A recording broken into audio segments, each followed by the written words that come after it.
Hi everyone, welcome back to our YouTube channel. I hope you guys are doing well and आज हम करने वाले हैं ई letter से phrasal verb.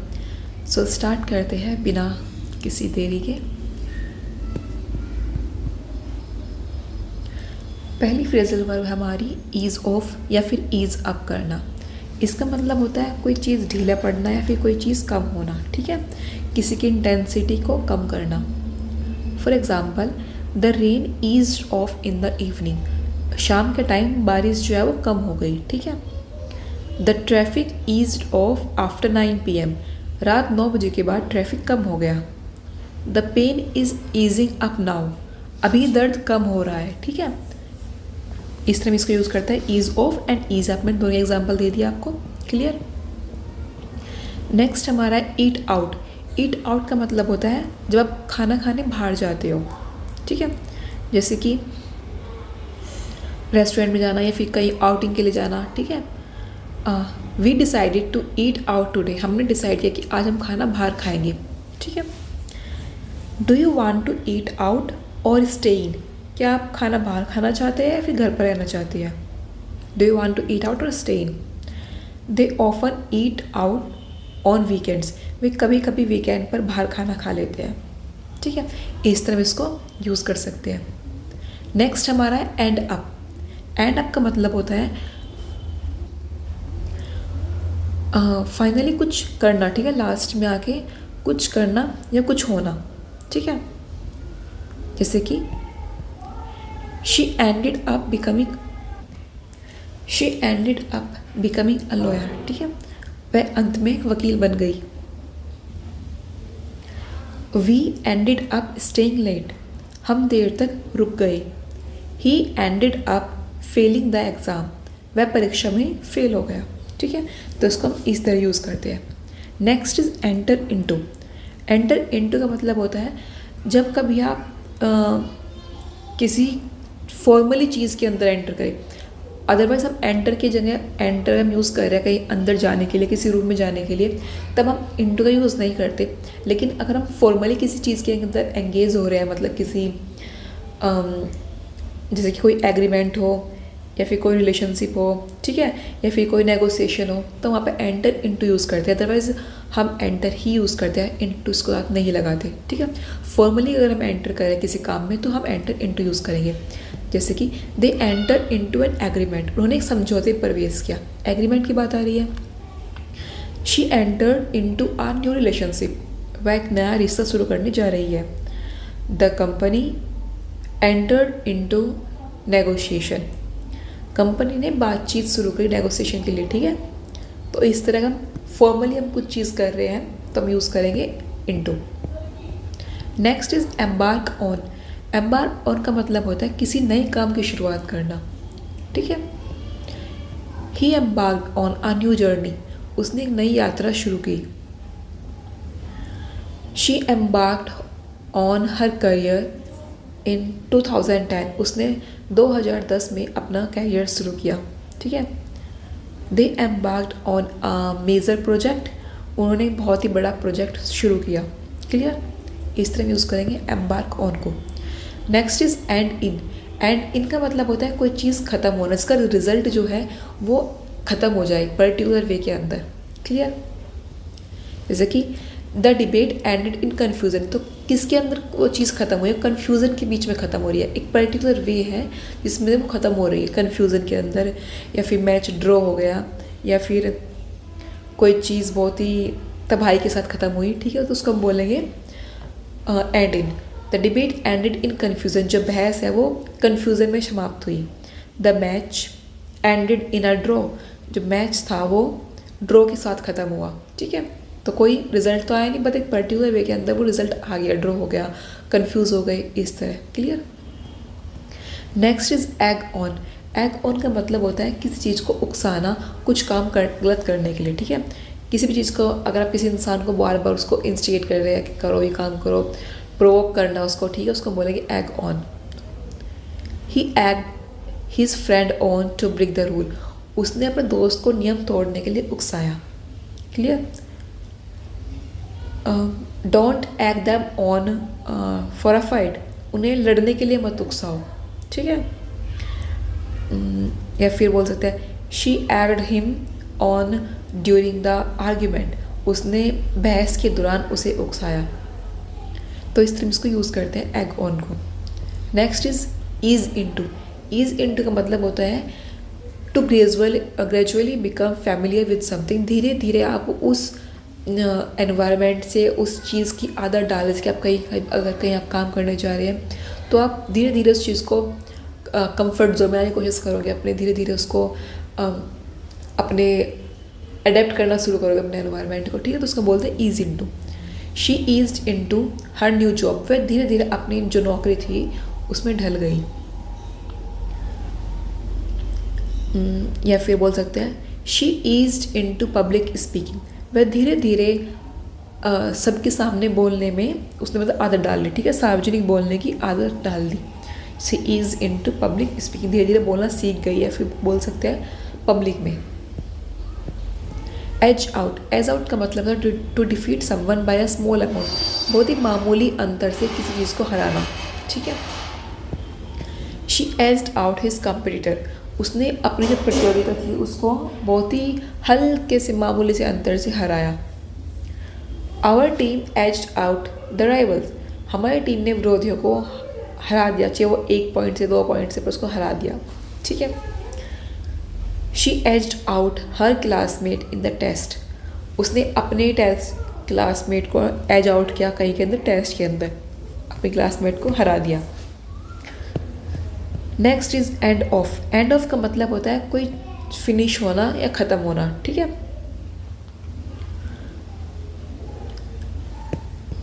Let's end off the meeting with a summary, end off करते हैं इस meeting को एक समरी के साथ।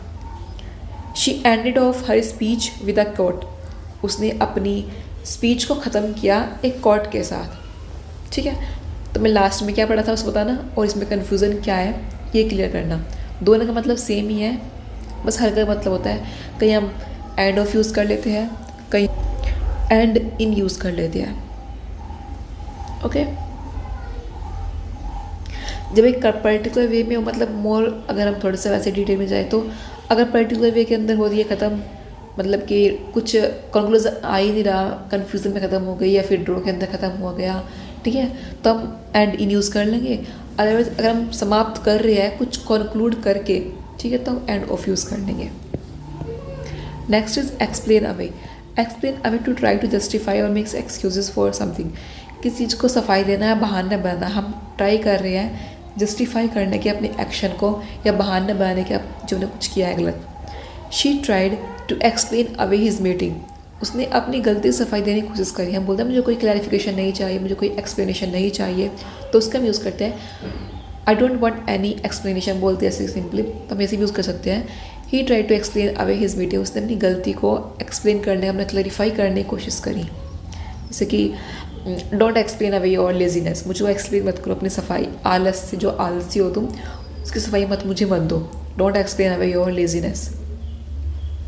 She explain away the delay by blaming traffic, उसने अपनी जो देरी को क्या किया, ट्रैफिक को ब्लेम किया, ठीक है, उसकी देरी में इसलिए कि वो जो ट्रैफिक था, तो उसने अपनी जो देरी का बहाना है वो ट्रैफिक को बताया। She explain away the delay by blaming traffic, okay. Next is I up. जब किसी को देख रहे होते हैं ऐसे आँख उठाकर, तो मतलब कि हम किसी चीज़ को देख रहे हैं किसी इंटरेस्ट के साथ, कोई इच्छा के साथ, ठीक है, तब यूज़ करेंगे eye up. She eyed up the new phone on display, उसने फ़ोन को ध्यान से देखा उस डिस्प्ले के अंदर। She eyed up the dress in the shop, उसने उस ड्रेस को, उस दुकान के अंदर उस ड्रेस को बहुत ही गौर से देखा। दे आइड अप द कॉम्पिटिशन सीरियसली, उन्होंने प्रतियोगिता को बहुत ही गंभीरता से देखा, ठीक है। इस तरह इसको यूज़ कर सकते हैं। इवन आउट का मतलब होता है टू बिकम, और या फिर मेक समथिंग मोर बैलेंस, किसी चीज़ को कोई चीज़ अनइवन है उसको कोशिश करना है फिर बना देना, उसको बैलेंस बना देना, ठीक है। The road even out after the rough patch, उबड़ खबड़ रास्ता ख़त्म होने के बाद सड़क समतल हो गई, ठीक है। पहले बहुत ही रफ पैचेस आ रहे थे और ऊंचा नीचा हो रहा था, लेकिन उसके बाद वो रोड थी जो वो इवन हो गई। फॉर एग्जाम्पल, और इसके यूज़ कर सकते हैं अगर she tries to even out the budget, उसने अपने जो बजट था उसको जो डिसबैलेंस हो रखा था उसको इवन आउट करने की कोशिश करी, संतुलित करने की कोशिश करी। ठीक है। एज अप का मतलब होता है धीरे धीरे बढ़ना, आराम आराम से स्लोली स्लोली बढ़ना।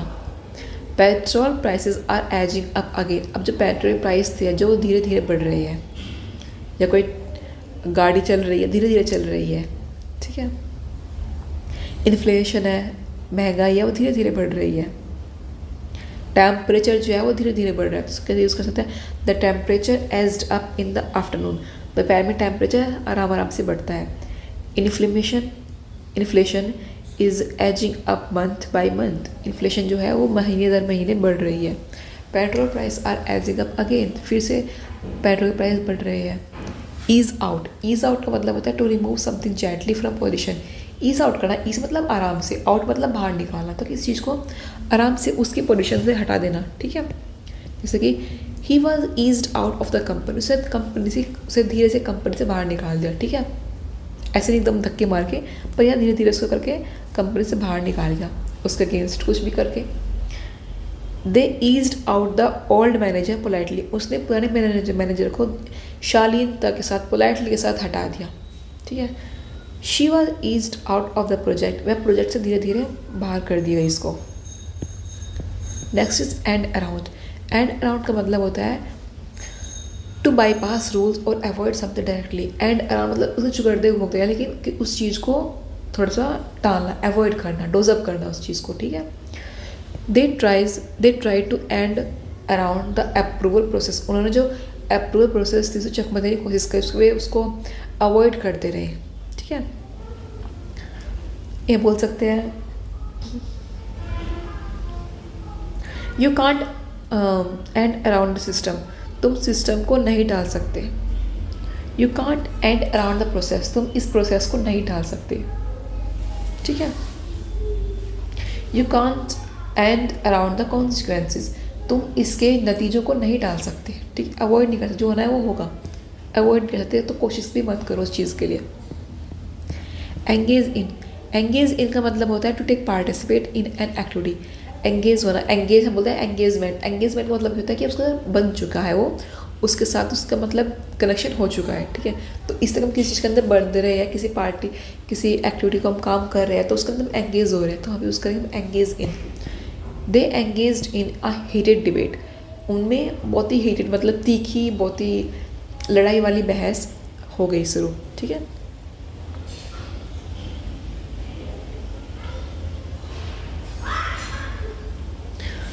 She engaged in social work, वह सामाजिक कार्य में एंगेज रहती है।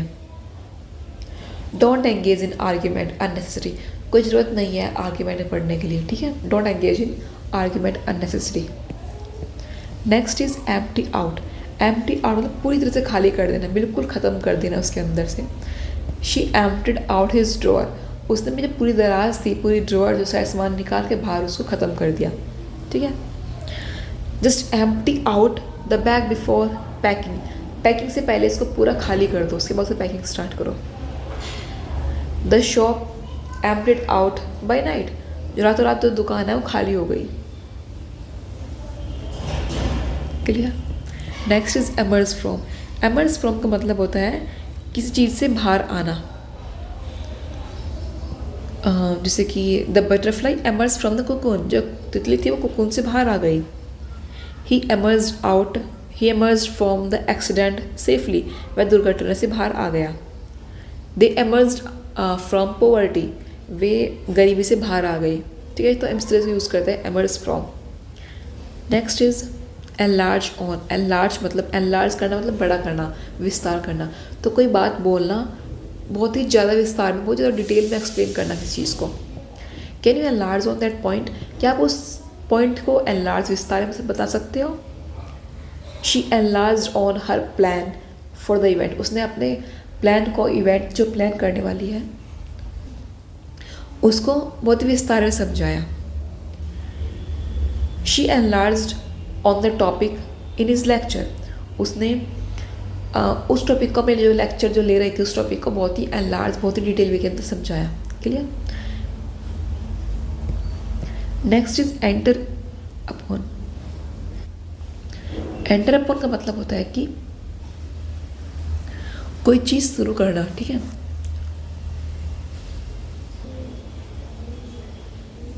एग्जाम्पल की बात करें, he entered upon his duty immediately, उसने अपने कार्य को कर्तव्य को एकदम शुरू कर दिया। एंटर उन्हें शुरू करना, ठीक है।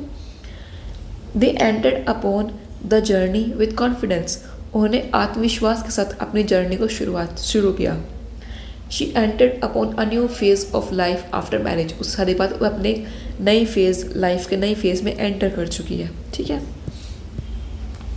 Next is explain out, to clarify something completely, पूरी तरह समझा देना, पूरी तरह से कि किसी को 1% भी डाउट न रहे।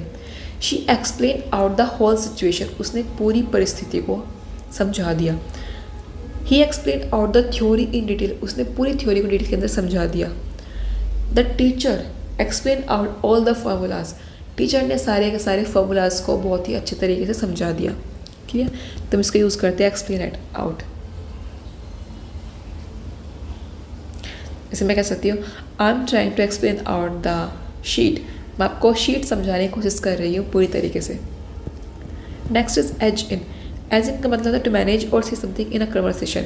एज इन मतलब कि कोई बात कर रहे हैं, उनको बीच में रोकना है, बीच में कुछ बात कहना। He edged in a question during the discussion, उसने चर्चा के दौरान एक सवाल को बीच में रख दिया।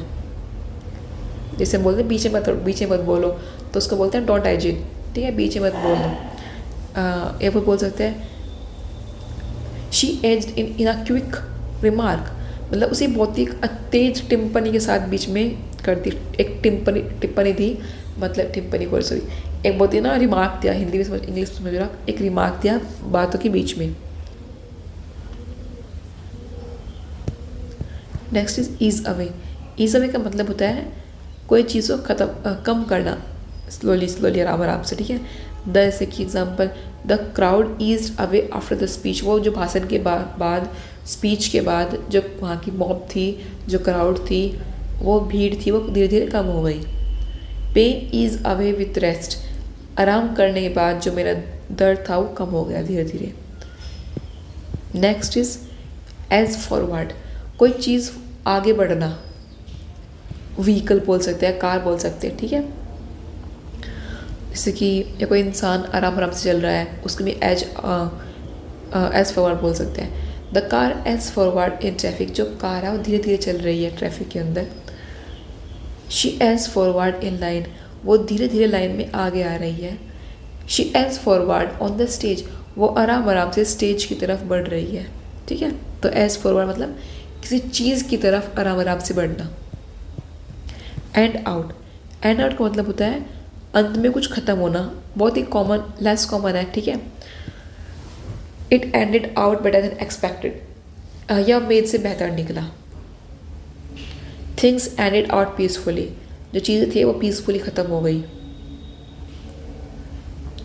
इससे इसको यूज़ करते हैं। एंगेज विद मतलब था किसी के साथ इंटरेक्ट करना, इससे बातचीत करना। एंगेज इनका मतलब था कि हम शुरुआत कर रहे हैं। एंगेज विद मतलब होता है किसी के साथ, विद मतलब किसी और के साथ वहाँ पर हमको बातचीत करना, शुरुआत करना, इंटरेक्ट करना, डील करना, ठीक है। The teacher engage with the student actively, जो टीचर है वो एंगेज रहते हैं बच्चों के साथ, ठीक है। तभी तो पढ़ाई होती है, और साथ एंगेज होते हैं, बात करते रहते हैं, तभी तो हम पढ़ाई कर पाते हैं ना। नेक्स्ट इज, या फिर ऐसे बोलेगी he engage with the audience well, वह अपने दर्शकों के साथ बहुत ही एंगेज रहा, ठीक है। Try to engage with the topic deeply, विषय की जो गहराई है जुड़ने की कोशिश करो। Try to engage with the topic deeply, clear. Next is even up. Even up मतलब बराबर करना, टू मेक इक्वल और fair. He even up the score in the final minute, उसने आखिरी मिनट में अपना स्कोर को बराबर कर दिया। Next is edge around. Edge around का मतलब होता है अवॉइड करना किसी चीज़ को, इधर उधर घूमते रहना, मतलब अवॉइड करते रहना, ठीक है। सीधी बात ना कहकर घूम फिरा कहना। Stop ageing around and speak clearly, घुमा फिरा के बात ना कहो, साफ साफ बोलो। सब एक को यूज़ करते हैं, इसलिए डी से बनता है idioms. Don't beat the bush around, बात को घुमाओ मत, ठीक है। या फिर बोलता है कट द क्रैप, बकवास बंद करो और सीधी बात पर आओ, ठीक है। तो इस तरह में इसके बहुत सारे यूज़ होते हैं, बहुत तरीके से हम इसको बोल सकते हैं। एंड ओवर, एंड ओवर का मतलब होता है टू फॉल हेड फर्स्ट, सिर के बल गिरना, ठीक है। जैसे कि he fell and over into the water, मतलब ये वो ऐसे गिरा कि पैरों पर होते हैं सिर नीचे होता है, इस तरीके से वो पानी के अंदर गिरा। She tripped and went and over on the floor, मतलब वो ठोकर खाई, ठोकर मतलब ट्रिप्ड का मतलब होता है ठोकर लगना, ट्रिप्ड, और वो सिर के बल गिर गया, मतलब जो सिर था वो लगा धरती के अंदर, फर्श पर, ठीक है। तो अगर हम कोई चीज़ सर के थ्रू कोई टकरा रही है तो उसको हम बोलेंगे and over. Next is enter in, enter in का मतलब होता है रजिस्टर करना, फॉर्मली रजिस्टर करना अपना, वो किस चीज़ के अंदर रजिस्टर कराना, ठीक है। आधार कार्ड में एंटर कराते हैं, स्कूल में रजिस्ट्रेशन है तो वहाँ एंटर करते हैं, कई कंपनी जा रहे हैं वहाँ खुद को एंटर कराते हैं, हॉस्पिटल के अंदर जाते हैं वहाँ खुद को एंटर कराते हैं, ठीक है। तो इस तरह his name was entered in the list, उसका जो नाम था वो सूची में दर्ज किया गया। Please enter your detail in the form, अपनी जो डिटेल है उसको फॉर्म के अंदर एंटर करो, ठीक है। कृपया फॉर्म के अंदर अपनी जानकारी को दर्ज करो। Please enter your detail in the form. Next is eject from, eject from का मतलब होता है बाहर निकाल देना किसी चीज़ को, इजेक्ट करना, इजेक्ट आउट करना, इजेक्ट करना, ठीक है। The player was ejected from the match, खिलाड़ी को मैच से बाहर निकाल दिया। He was ejected out from the room, he was ejected भी बोल सकता है, फिर इजेक्टेड आउट भी बोल सकता है। He was ejected from the room, उसको कमरे से बाहर निकाल दिया। The pilot ejected from the aircraft, जो पायलट था वो इजेक्ट हो गया, ejected from the aircraft, aircraft के अंदर से, ठीक है। बोलते हैं ना क्रैश होने वाले को इजेक्ट आउट कर लेते हैं अपने आप को, तो वहाँ पे इस तरह यूज़ होता है इजेक्ट करना, किस चीज़ के अंदर से। एम्बार्क अपॉन, किस चीज़ की शुरुआत करना, ये सिमिलर है एम्बार्क ऑन के, ठीक है, कोई महत्वपूर्ण चीज़ शुरुआत करना। शी एम्बार्क्ड अपॉन, या फिर she embarked on a new business. I hope आपको सब क्लियर हो गया होगा। And if you like this video then please share it, subscribe my channel, and because it will help me a lot. Thank you so much. And अगर आपकी कोई भी query है या फिर कोई सी और बुक स्टार्ट करना चाहते हैं, idiom, phrases, vocabulary, anything else, please to mention in the comment section. Take care, bye, meet you next video with F letter phrasal verb. See you.